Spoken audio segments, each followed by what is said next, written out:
En el nombre del Padre, del Hijo y del Espíritu Santo. Amén. Ven Espíritu Santo, y llena los corazones de tus fieles, y enciende en ellos el fuego de tu amor. Envía tu Espíritu Creador, y se renovará la faz de la tierra. Estamos estudiando el Catecismo de la Iglesia Católica, su segunda parte, la celebración del misterio cristiano. Segunda sesión, los 7 sacramentos de la Iglesia. Capítulo 3, los sacramentos al servicio de la comunidad. Artículo 7, el sacramento del matrimonio. Estamos en el tercer apartado, donde el Catecismo dedica 13 números al estudio del tema que tiene como título el consentimiento matrimonial. El día de hoy terminaremos con este apartado en los números 1633 al 1637 con el tema los matrimonios mixtos y disparidad de culto. Número 1633 del Catecismo de la Iglesia Católica dice: en numerosos países, la situación del matrimonio mixto entre católico y bautizado no católico se presenta con bastante frecuencia. Exige una atención particular de los cónyuges y de los pastores. El caso de matrimonios con disparidad de culto entre católico y no bautizado exige aún mayor atención. Esto es un número muy interesante que nos educa un poco en una terminología para nosotros poder entender qué significa. Muy interesante que esto se dé porque nos da nuevamente este enfoque de que este catecismo está promulgado para toda la Iglesia Católica, que es un catecismo mayor donde están involucrados todos. Cuando expone la existencia, por ejemplo, de esta situación en el caso del matrimonio, es porque hay católicos en países donde hay quizás muchos matrimonios mixtos y que también hay países donde hay pocos matrimonios mixtos. Por ejemplo, en los Estados Unidos, en Alemania, donde hay muchas comunidades eclesiales protestantes, se dan muchos matrimonios mixtos. Esto es muy interesante. Esto no es tan común en países católicos, como puede ser Colombia, como puede ser México, España. No se da tanto. Pero ahora se está dando cada vez más por el tema de la inmigración y la emigración. Los pueblos se van mezclando, las personas van llevando sus creencias religiosas con ellos y entonces se van dando estos fenómenos en las diferentes comunidades. Toda esta migración, intercambio, ha hecho que en países tradicionalmente católicos este fenómeno tenga que ser entendido y no quede como en una parte marginal. Cuando hablamos de matrimonios mixtos, estamos hablando de matrimonios entre un católico y un no católico, pero ambos bautizados. Es decir, quizás un católico y un protestante, ambos bautizados. Pero cuando hablamos de matrimonios con disparidad de cultos, estamos hablando de matrimonios entre un católico y un no católico no bautizado. Por ejemplo, el matrimonio entre un católico y un musulmán, entre un católico y un judío, entre un católico y un budista, etcétera, etcétera. Estos dos términos tienen que ser entendidos con claridad, queridos amigos. Matrimonios mixtos y matrimonios con disparidad de culto. Damos un paso más. El número 1634 del Catecismo de la Iglesia Católica dice: la diferencia de confesión entre los cónyuges no constituye un obstáculo insuperable para el matrimonio. Cuando llegan a poner en común lo que cada uno de ellos ha recibido en su comunidad y a aprender el uno del otro el modo como cada uno vive su fidelidad a Cristo. Pero las dificultades de los matrimonios mixtos no deben tampoco ser subestimadas. Se deben al hecho de que la separación de los cristianos no se ha superado todavía. Los esposos corren el peligro de vivir en el seno de su hogar el drama de la desunión de los cristianos. La disparidad de culto puede agravar aún más estas dificultades. Divergencias en la fe, en la concepción misma del matrimonio, pero también mentalidades religiosas distintas pueden constituir una fuente de tensiones en el matrimonio, principalmente a propósito de la educación de los hijos. Una tentación que puede presentarse entonces es la indiferencia religiosa. Este es un número extraordinario, queridos amigos, que nos presenta el catecismo en esta mañana. Miremos cómo la iglesia es tan directa y tan abierta en el momento de afrontar estos temas. Los matrimonios entre cristianos que comparten un mismo bautismo, como la Iglesia Católica lo reconoce, es decir, los matrimonios mixtos, esa diferencia no es un obstáculo para el matrimonio. De hecho, la Iglesia no prohíbe ese matrimonio, porque el Señor puede tener ese designio de una vocación matrimonial con otra persona de diferente culto. La Iglesia lo que dice, lo que quiere a esa pareja abrirle los ojos, es no ocultar las posibles dificultades que puedan tener. Por eso, este número del catecismo lo dice de una manera tan contundente. Las dificultades de los matrimonios mixtos no deben tampoco ser subestimadas. Se deben al hecho de que la separación de los cristianos no se ha superado todavía. Y los esposos corren el peligro de vivir en su seno, en el hogar, el drama de la desunión de los cristianos. Puede haber concepciones, puede haber aspectos morales, aspectos religiosos, aspectos espirituales que pueden dificultar una vivencia en comunión dentro del matrimonio por esta cuestión. Pero estas dificultades pueden ser en algún momento aliviadas y superadas. De lo contrario, la Iglesia no daría su bendición a ese matrimonio. Pero es importante que ambos lo sepan, tanto el católico como el que es bautizado no católico.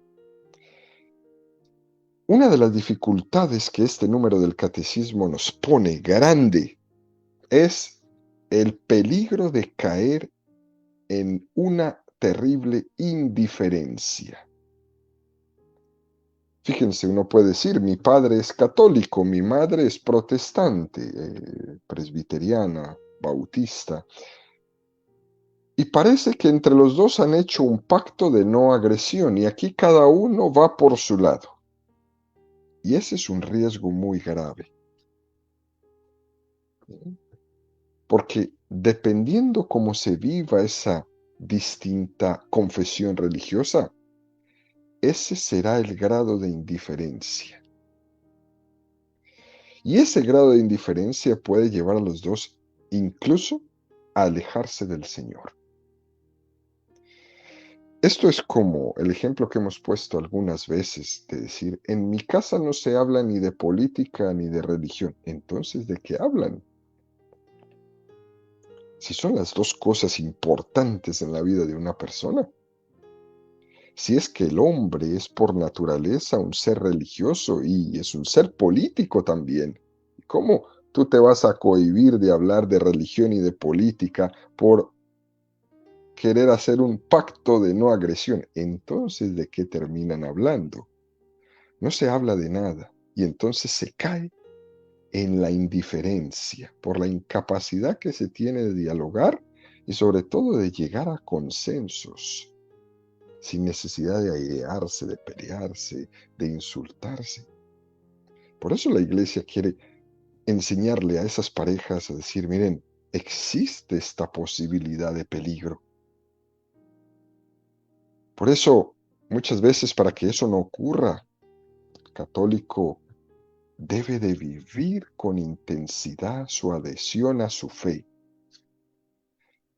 Es muy triste ver en los matrimonios mixtos cuando un jovencito o una jovencita católicos terminan en un culto protestante, que porque su esposo o su esposa era protestante.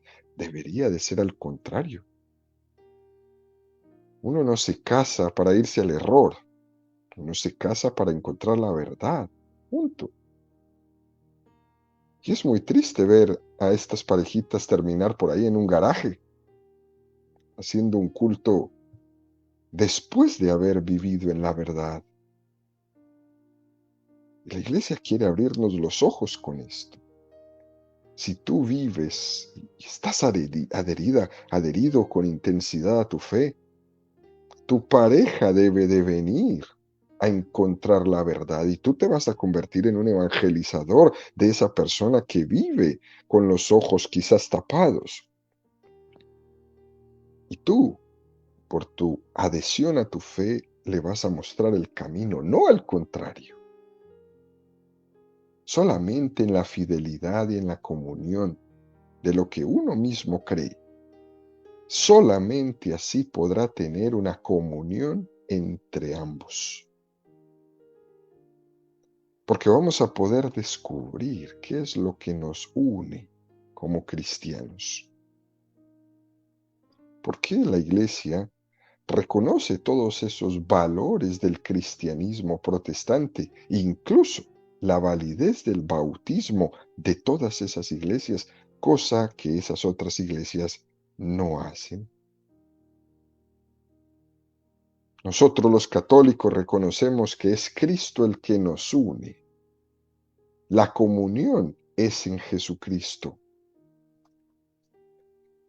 Esto es muy importante, queridos amigos, porque mención aparte es cuando existe el matrimonio entre un católico y uno que no es cristiano.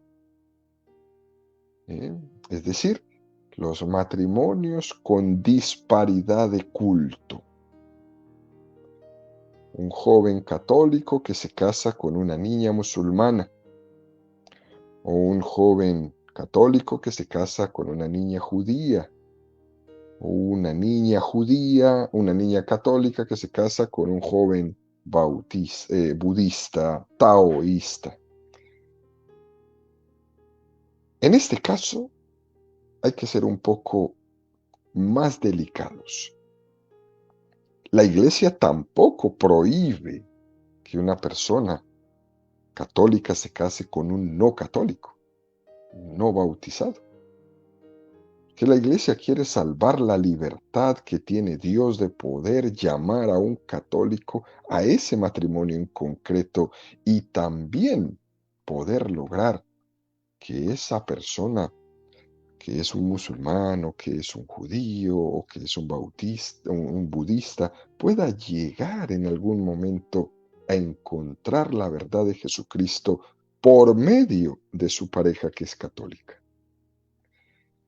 Pero la iglesia en este caso se siente muy obligada a llamar la atención sobre los peligros que este tipo de matrimonios pueden derivar a un católico.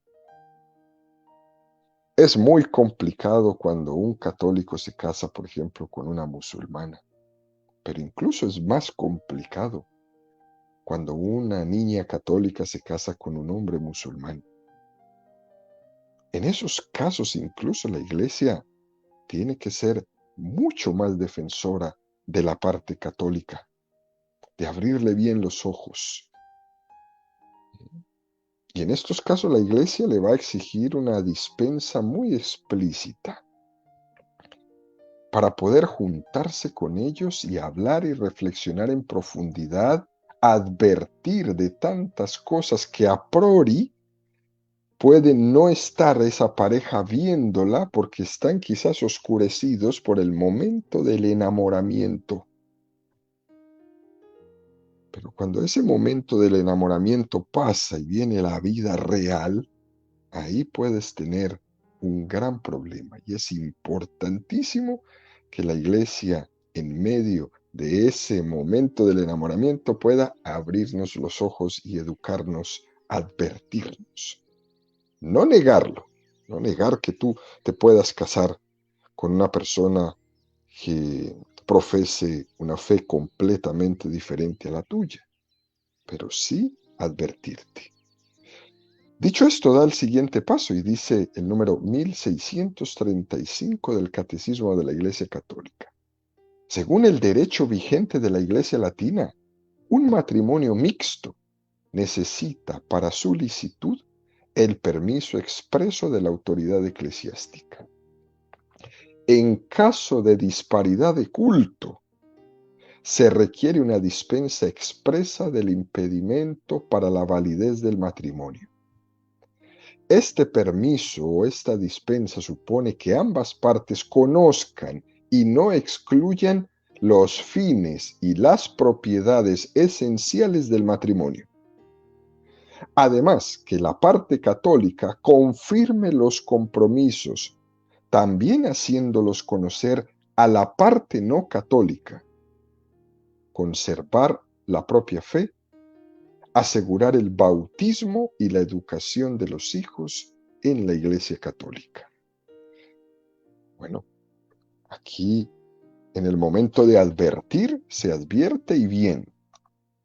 Para el matrimonio mixto, católico y cristiano no católico, la Iglesia dice que hace falta un permiso de la autoridad eclesiástica para ello. Lo que quiere decir es que si ese permiso no existiera, el matrimonio no sería lícito, pero sí que sería válido. Mientras que cuando hay un matrimonio entre un católico y una persona de otra religión no cristiana, musulmán, judío, budista, taoísta, es necesario un permiso sin el cual se consideraría el matrimonio ilícito y también inválido. Esto es muy interesante por el cuidado que se tiene que tener. No se mete en el mismo saco, en el mismo costal, los matrimonios mixtos y los matrimonios con disparidad de culto. No es lo mismo casarse con alguien que esté bautizado que con alguien que no esté bautizado. Y esto es tan importante que llega al punto que cuando un protestante se hace católico, pues ya no se le pide que se vuelva a bautizar, o cuando un ortodoxo se quiere volver católico, o cuando un anglicano, porque tenemos el mismo bautismo. Ese permiso se da porque supone que se dan una serie de condiciones, tal y como se especifica en este número del catecismo. Este permiso o esta dispensa supone que ambas partes conozcan y no excluyan los fines y las propiedades esenciales del matrimonio. Qué cosa más bonita. Se supone que entre cristianos, sea cual sea la denominación religiosa de ese cristiano, conocen, porque hemos compartido toda la vida el cristianismo y nuestra fe en Jesús. En estos casos se explica, ya entrando en los matrimonios con disparidad de culto, la necesidad de explicarle a la otra persona en qué consisten los compromisos en la fe católica. Y se le explica a la parte no católica que el matrimonio para un católico supone una concepción diferente, amarse para toda la vida, estar abierto a la transmisión de la vida. Eso es muy importante que la parte no católica lo sepa. Y se puede dar el caso que en esta situación la otra parte no católica, por ejemplo, un musulmán, diga, pero esperen, en mi cultura, a mí se me permite religiosamente tener 4 mujeres. En ese caso concreto, la iglesia no dará el permiso para ese matrimonio. No solamente no será válido, tampoco lícito. Será un matrimonio nulo. Y por eso es importante hablar de esto. Porque es que lanzarse a un matrimonio así es lanzarse a un fracaso anunciado. Y por eso la iglesia quiere cuidar y alertar y anunciar y sabe que en el momento del enamoramiento no hay mucha claridad, pero es importante abrir los ojos.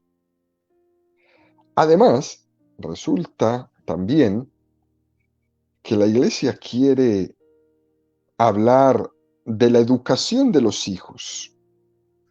Y por eso nos presenta el Catecismo el número 1125 del Código de Derecho Canónico, que nos va a regalar 3 numerales en este canon que nos van a dar una tremenda claridad.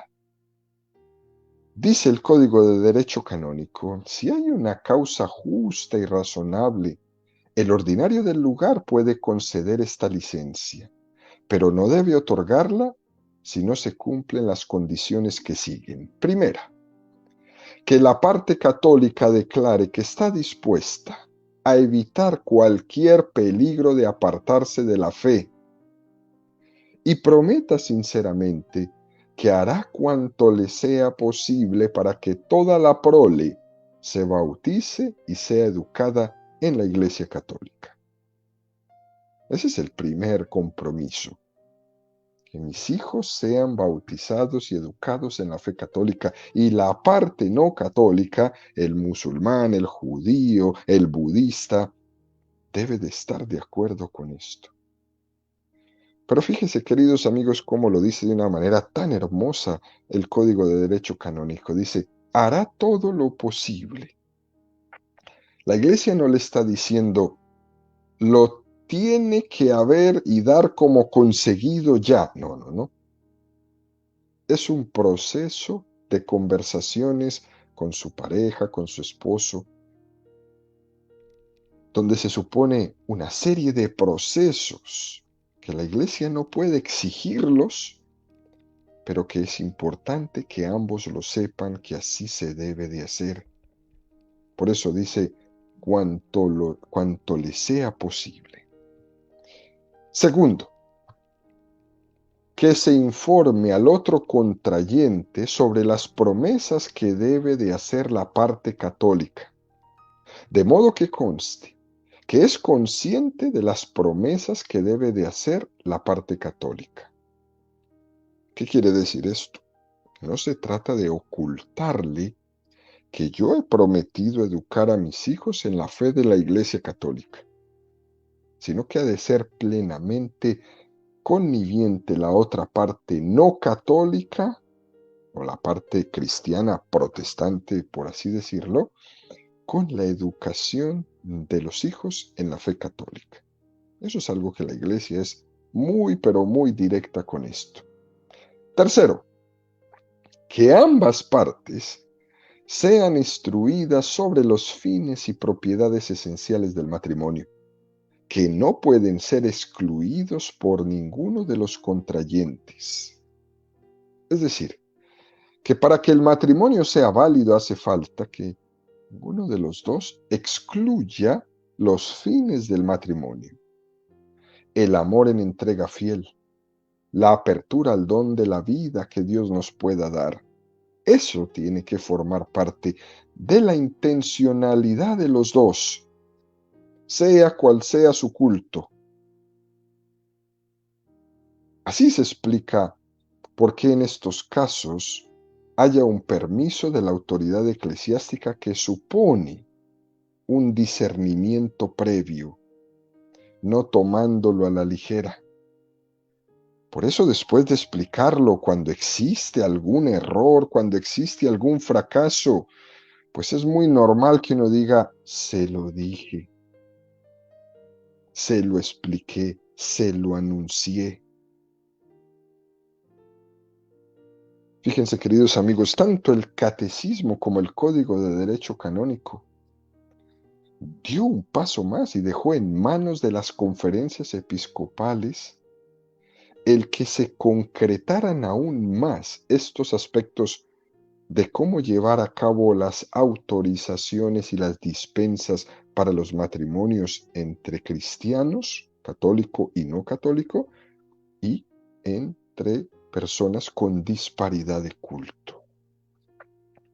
Esto es muy interesante, porque entonces, dependiendo de cada lugar, de cada cultura, de cada país, pues se va a tratar y a enfrentar esta situación de una manera muy concreta, porque no todas, en todas partes del mundo, viven la misma realidad. Lo lógico es que en el matrimonio mixto entre cristianos, católico y no católico, se celebra en la forma canónica que nosotros conocemos, es decir, al protestante se le invita a venir al culto católico para celebrar su matrimonio. Es como en el marco de la boda tal y como la celebramos los católicos. Y eso, esa aceptación por la parte no católica, es un gran signo de amor hacia la persona católica. Es uno quizás de los momentos más lúcidos y hermosos que una pareja pueda tener, dar este paso. Pero en estas disipaciones nos dice que cuando ocurran causas graves que dificulten el cumplimiento o la posibilidad de celebrar esa forma canónica, el obispo del lugar puede dispensar de celebrar esta forma canónica. Eso también tiene el obispo la autoridad de concederlo, porque puede que haya una disposición irreductible de la parte no católica, porque no esté dispuesta, por ejemplo, a celebrar esa celebración católica, y la iglesia puede llegar hasta ese punto de esa dispensa. O puede ser que haya un número considerable de familiares de la parte no católica que se rehúyan a esta forma de celebración, o por el peligro de pérdida de amistades muy arraigadas, etcétera, etcétera. Pueden haber muchos casos, pero es el obispo del lugar, del ordinario, el que tiene la última palabra ante esto. Se puede dar el caso de que un matrimonio celebrado en otro país con otro rito no cristiano o incluso en una ceremonia civil el obispo pueda dar validez a ese matrimonio. También eso puede ocurrir. Hay que tener en cuenta que la forma de cómo celebramos canónicamente el matrimonio que ya hemos explicado no ha sido siempre como lo conocemos nosotros hoy día. Es más, en el primer milenio, decíamos, hasta el año casi 1000, fue que se vino a establecer el ritual del matrimonio como lo conocemos. Pero durante el primer milenio, la consideración de sacramento del matrimonio tenía lugar con el consentimiento entre los esposos, que tampoco era un hecho públicamente en un marco litúrgico como nosotros lo conocemos. Por tanto, queridos amigos, si no ha sido siempre la forma canónica del sacramento del matrimonio tal y como nosotros la conocemos, la Iglesia puede con su autoridad tener alguna dispensa, siempre conservando los puntos importantes que hemos hablado, como es el consentimiento libre, que eso independientemente de toda esta casuística que hemos explicado un poquito hoy, independientemente de todo eso, esta parte no se puede tener ni pasar por encima. El consentimiento libre de uno y del otro en el momento de llegar al sacramento. Damos un paso más. Nos presenta el Catecismo número 1636 que dice: en muchas regiones, gracias al diálogo ecuménico, las comunidades cristianas interesadas han podido llevar a cabo una pastoral común para los matrimonios mixtos. Su objetivo es ayudar a estas parejas a vivir su situación particular a la luz de la fe. Debe también ayudarles a superar las tensiones entre las obligaciones de los cónyuges, el uno con el otro y con sus comunidades eclesiales. Debe alentar el desarrollo de lo que les es común en la fe y el respeto de lo que los separa. Qué número tan hermoso este. En esos lugares donde hay una presencia muy repartida de católicos y no católicos, hay tantos de uno y tantos del otro, puede haber una pastoral común para esos matrimonios mixtos que les ayuden a poner en común la fe, a ver aquello que nos une y no solamente aquello que nos separa, poner el énfasis en la unión y no en la separación. Hay algunas cuestiones que son quizás un poco más delicadas, queridos amigos, en el tema, por ejemplo, de la moral matrimonial, o en el tema del sentido de la paternidad, o sobre todo en el tema de la apertura a la vida. Fíjense, queridos amigos, nuestra concepción católica, en el fondo, ¿no?, era plenamente compartida por todas las comunidades protestantes hasta el año 1930. Desde Martín Lutero y su reforma protestante hasta 1930, la concepción moral del matrimonio era la misma entre católicos y protestantes. Pero a partir de 1930, las comunidades protestantes comenzaron a secularizarse. Y las doctrinas que eran comunes en el matrimonio entre unos y otros, por ejemplo, con respecto a la apertura a la vida, al uso de anticonceptivos, por ejemplo, a partir de 1930 las cambiaron. La doctrina sobre la apertura a la vida, la moral del matrimonio, empezó a cambiar en el mundo protestante y entonces se alejaron más y más. Es a partir de 1930 cuando las comunidades protestantes comenzaron a dejar de predicar la moral del matrimonio. Comenzaron a dejar de predicar la importantísima apertura a la vida. Dejaron de denunciar el pecado de la anticoncepción. Muchas de ellas incluso a apoyar los temas como el aborto, como el matrimonio entre parejas de ambos sexos, y alejarse